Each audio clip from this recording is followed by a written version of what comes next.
একজন অ্যাসিস্ট্যান্ট কমিশনারের নেতৃত্বে 7 সদস্যের সিট গঠন করলো পুলিশ। ধর্ষণের অভিযোগ নাকি বাবার বয়ান, কোনটা সত্যি তা খতিয়ে দেখবে এই দল। কথা বলা হবে নির্যাতিতার সঙ্গে। ঘটনাস্থলে গিয়ে তথ্য সংগ্রহ করে রহস্য উদ্ঘাটন করতে মরিয়া তদন্তকারীরা। তদন্তকারীদের প্রধান লক্ষ্য ধর্ষণের অভিযোগ আদৌ সত্যি কিনা, নাকি নির্যাতিতার বাবার দেওয়া বয়ান অনুযায়ী ঘটনা ভিন্ন কিছু। প্রশ্ন উঠছে, যদি ধর্ষণের ঘটনা না ঘটে থাকে তবে অভিযোগ দায়ের হলো কিভাবে? তদন্তকারী দলের সামনে এখন অনেকগুলি প্রশ্ন রয়েছে। শুক্রবার রাতে মহিলা যিনি মনোবিদ হোস্টেলে ঢুকলেন কি করে? অভিযোগকারী পুলিশকে জানিয়েছেন রেজিস্টারে সই করানো হয়নি। কার নির্দেশে সই করেননি নির্যাতিতা?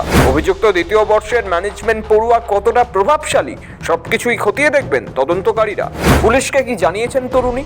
নির্যাতিতার অভিযোগের বয়ান অনুযায়ী যা জানা গিয়েছে তা হলো ওই নির্যাতিতা তার ক্লায়েন্টের কাউন্সেলিং সেশনের জন্য আইআইএম কলকাতায় যান। গেটে ঢোকার সময় নাম এবং যোগাযোগের তথ্য রেজিস্ট্রেশন জমা দেওয়ার কথা থাকলেও আইআইএম এর গেটের কর্মীরা তার কোনো কাগজপত্র দেখতে চাননি। যখন তিনি কাউন্সেলিং শুরু করার জন্য প্রস্তুত হচ্ছিলেন তখন অভিযুক্ত তাকে অনুরোধ করেন হস্টেলে যেতে। কারণ দেখিয়ে বলেন ব্যক্তিগত পরিবেশে কাউন্সেলিং করা সুবিধাজনক হবে। পুলিশকে দেওয়া চিঠিতে তরুণী আরও উল্লেখ করেন যে অভিযুক্ত স্টিলের বোতল থেকে জল এবং দুপুরের খাবার হিসাবে পিৎজা খেতে দেন। সেসব খাওয়ার পর তরুণীর মাথা ঘোরার মতো অনুভব করতে থাকেন। শুরু থেকেই অভিযুক্ত এমন আচরণ করছিলেন যেন মাদক জাতীয় কিছু খেয়ে আছেন।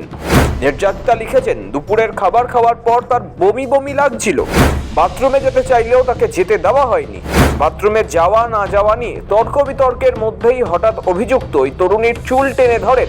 আত্মরক্ষার জন্য বাধ্য হয়ে অভিযুক্তকে সে সময় চড়ও মারেন তরুণী, কিন্তু ওই যুবক তরুণীর গলা চেপে ধরেন এবং হাতে আঘাত করেন। তারপরের ঘটনা নির্যাতিতার বয়ান অনুযায়ী যথেষ্ট ঝাপসা।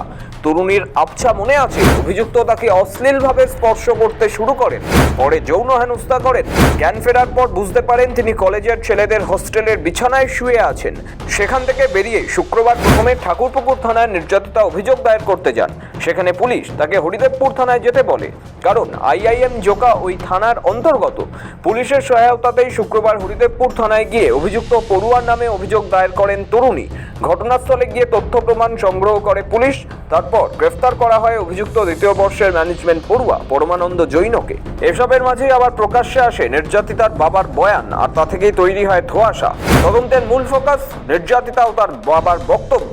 নির্যাতিতার বাবার সংবাদ মাধ্যমে দাবি করেছেন তার মেয়ের ওপর কোনো ধর্ষণ বা নির্যাতন হয়নি, বরং তার মেয়েকে জোর করে কোনো অভিযোগ লিখিয়ে নেওয়া হয়েছে বলেও ইঙ্গিত দিয়েছেন তিনি। হ্যাঁ, কথা বলেছি। ও বললো না, আমার কেউ টর্চারও করেনি, আর আমার সঙ্গে কেউ খারাপ ব্যবহার কিছু করেনি। আমরা কি জানি আমার মেয়েকে ফিরে পেয়েছি, আমার মেয়ে নর্মাল।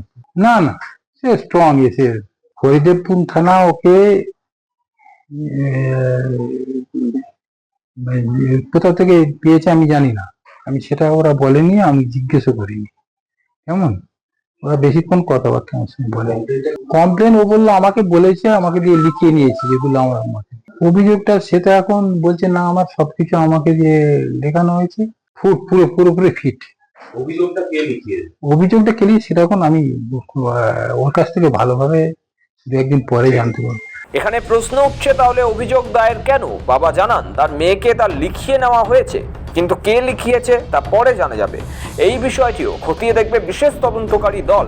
ছাত্রের প্রভাবশালী পরিচিতি কি বাধা? অভিযুক্ত ছাত্র দ্বিতীয় বর্ষের ম্যানেজমেন্ট বিভাগের ছাত্র। তদন্তকারী দলের মতে তাকে ঘিরেও একাধিক প্রশ্ন উঠছে। তার প্রভাবশালী পরিবার বা প্রশাসনের সঙ্গে যোগাযোগ তদন্তে বাধা হয়ে উঠছে কিনা তাও খতিয়ে দেখা হবে। তদন্তের প্রাথমিক পর্যায়ে পুলিশ জানিয়েছে কোনো রকম পক্ষপাত ছাড়াই সমস্ত দিক থেকে বিষয়টি পর্যালোচনা করা হবে। সিসিটিভি ফুটেজ ও ডিজিটাল ক্লু খতিয়ে দেখা হচ্ছে। এলাকার সিসিটিভি ফুটেজ সংগ্রহ করে খতিয়ে দেখছে পুলিশ।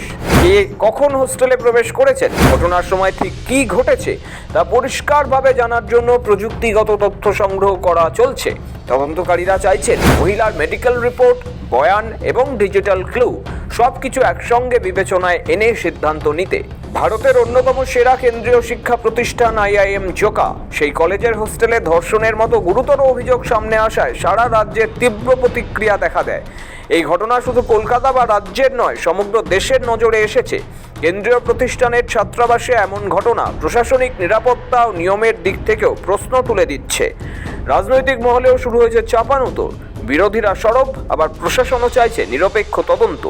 এর মাঝেই বাবার বিপরীত বয়ান নতুন মাত্রা যোগ করেছে তদন্তে।